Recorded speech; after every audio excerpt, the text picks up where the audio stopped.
Kapan 6 ayat 4 sama Israel lo asnain opnekat.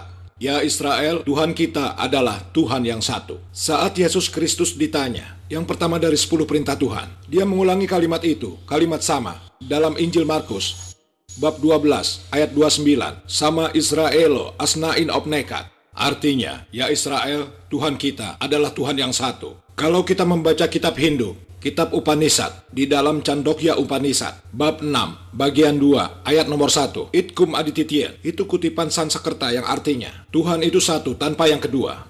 Di dalam Setasvatar Upanishad, bab 6, ayat 9, Nate Sikasit Janita Nasadiva, artinya, dari Tuhan itu, dia tidak punya pemimpin, tidak punya atasan, tidak punya orang tua, tidak punya ibu dan tidak punya ayah, tidak punya pemimpin. Itu disebutkan Setasvatar Upanishad, bab 4 ayat 19. Natestitima asti, darinya tidak ada gambaran lain. Aku bisa memberi kutipan Bhagavad Gita Upanishad Weda, ada beberapa yang bicara keesaan Tuhan. Jadi menurutku, kenapa kita tidak percaya hanya pada satu Tuhan? Bhagavad Gita bab 7 ayat 20 mengatakan bahwa mereka yang cerdas, yang percaya pada keesaan Tuhan, mereka akan menyembah hanya satu Tuhan. Kalau Anda membaca Weda, Bhagavad Gita, dan Upanishad, mereka berkata ada satu Tuhan, melarang menyembah berhala. Mereka tak percaya bahwa Tuhan Maha Besar langsung turun. Mereka percaya Tuhan yang Maha Besar mengirimkan Rasulnya. Jadi aku berkata, mari kita, penganut Hindu, Yahudi, Kristen, Muslim, setidaknya kita percaya tidak menyembah apapun selain Tuhan yang Maha Besar, dan bahwa Tuhan tidak mempunyai bentuk, juga tidak punya anak. Itu disebutkan Injil, Bhagavad Gita, dan juga Al-Quran. Kalau Anda pelajari semua kitab ini, hal berikutnya yang akan diketahui adalah akan datang Rasul terakhir, yaitu Nabi Muhammad SAW. Aku akan memberi kutipan tentang ajaran Yahudi dan Kristen. Aku bisa memberi Anda referensi dari kitab Hindu. Dikatakan di Bravishya Purana, bab 3, pasal 3, ayat 3, Seloka 10-27, membicarakan Muhammad SAW. Dibicarakan di Kunta Fuktas, buku Artavaveda 20, himne 127, ayat 1-14, membicarakan tentang Nabi Muhammad. Ada sebuah buku bernama Kalki Purana. Dia bicara tentang Kutar, Kalki Kutar yang akan datang. Itu disebutkan kitab Hindu Kalki Purana, bahwa akan ada Kutar terakhir, artinya akan ada Rasul yang akan datang, yang ibunya akan bernama, yaitu Sumati, yang artinya perdamaian, yang artinya Aminah. Dikatakan ayahnya seorang pria yang menyembah Tuhan yang Maha Besar, Wisnuyas, jika diterjemahkan ke bahasa Arab sebagai Abdullah, yang merupakan nama orang tua Nabi Muhammad. Dikatakan dia akan lahir tanggal 12 bulan Madau, 12 Rabiul Awal. Dikatakan bahwa dia akan menjadi Rasul terakhir. Muhammad merupakan Rasul terakhir. Dikatakan dia akan dilahirkan di sebuah tempat di mana akan dimulainya Islam. Dia akan dilahirkan pada sebuah tempat yang akan diberi nama damai, Sambala, yaitu Mekah.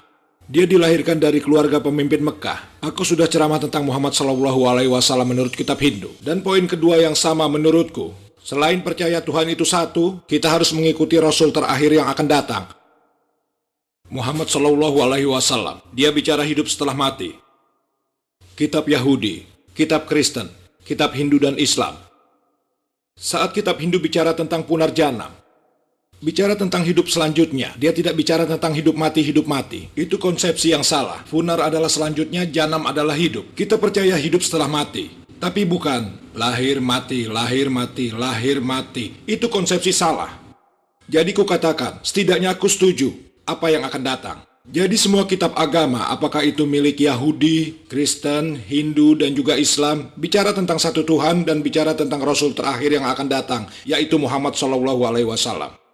Jadi kalau mereka semua mengikuti Rasul yang terakhir, harus mengikuti wahyu yang diturunkan padanya, harus mengikuti Quran.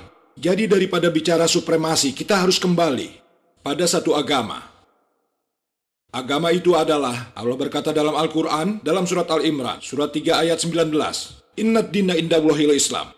Satu-satunya yang diterima oleh Tuhan yang Maha Besar, yang mematuhi Allah yang Maha Besar, Islam. Patuh pada Tuhan yang Maha Besar. Bukan label seseorang yang menggunakan nama Muhammad, Sultan, Abdullah, Zakir. Mereka tidak akan masuk surga. Mereka hanya menggunakan nama Muslim. Muslim adalah seseorang yang mendapatkan kedamaian dengan mematuhi kehendak Allah Subhanahu wa Ta'ala. Jadi semua kitab agama yang datang sebelumnya, dengan berlalunya waktu mereka sudah berubah. Quran yang merupakan wahyu terakhir dijaga tetap dalam bentuk aslinya. Tapi kitab-kitab yang sudah berubah itu menurut para sarjana, buku sarjana Hindu, sarjana Kristen, mereka bilang kitab-kitab itu sudah dirubah. Tapi setelah dirubah pun tetap ada kebenaran di dalamnya. Kita bicara tentang Rasul terakhir Muhammad SAW dan tentang satu Tuhan.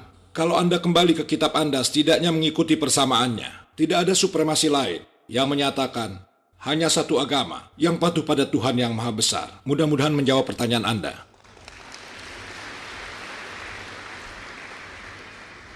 Aku ingin bertanya, apakah ada saudari non-muslim yang ingin bertanya lebih dulu? Di bagian wanita, apakah ada saudari non-muslim yang mau bertanya?